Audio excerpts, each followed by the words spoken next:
Hier, j'ai une cliente qui m'a écrit pour me dire qu'elle a complètement appris à se détacher des problèmes que vit son conjoint dans sa partie personnelle à lui.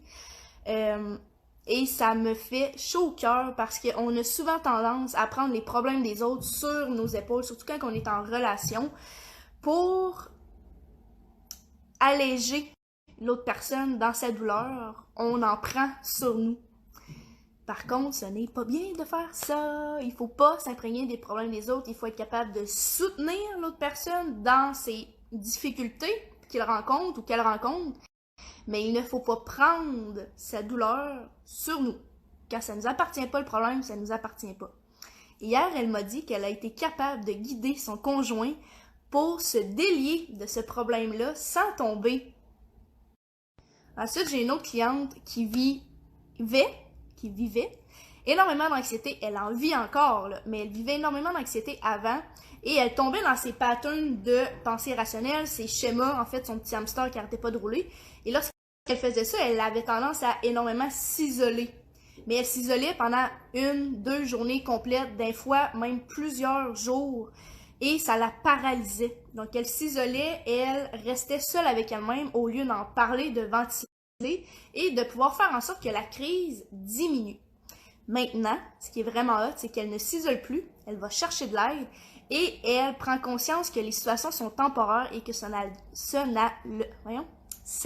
ne la définit pas. On va la voir. Fait que c'est vraiment nice. Ces crises d'anxiété qui duraient 3 jours durent maintenant 1 journée. L'évolution est incroyable, là. Ça a beaucoup moins d'importance dans sa vie en ce moment. J'ai une autre cliente qui a fait une réalisation complètement insane. Elle a accepté d'ailleurs là, que j'en parle, je vais en parler publiquement dans mon groupe bientôt. Mais elle a pris conscience qu'elle a déjà souhaité un jour être malade pour que les gens puissent s'occuper d'elle. Pour qu'elle arrête d'être constamment présente pour les autres et d'avoir l'impression qu'elle passe inaperçue pour ces gens-là. Je sais pas si vous comprenez la grandeur de cette prise de conscience-là, le pouvoir qu'il y a derrière cette prise de conscience-là. Quand elle a compris ça, là, elle a fait des liens là, avec toute la maladie qu'elle est en train de vivre en ce moment. Et ça me jette sur le cul de voir qu'elle a eu l'humilité de nous en parler, de m'en parler, puis de naviguer au travers de ça pour se dire « My God, je me suis déjà souhaité du mal. » C'est fou, là. Et je termine en te racontant une autre histoire d'une autre cliente qui a enfin décidé de connaître sa limite dans son entreprise, dans sa vie, et de l'appliquer.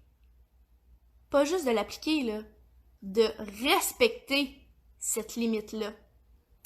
Assez, là, qu'elle a pris conscience qu'elle n'est pas une femme énergique à pu finir, puis qui est tout le temps dans un bon mood, puis qu'elle a la joie de vivre dans le piton, parce que c'est un masque qu'elle mettait pour donner un effet wow. Et quand qu'elle s'est permise d'être qui elle était vraiment, d'être une femme qui est dans la douceur, qui est calme, on lui a reproché d'avoir l'air fatiguée.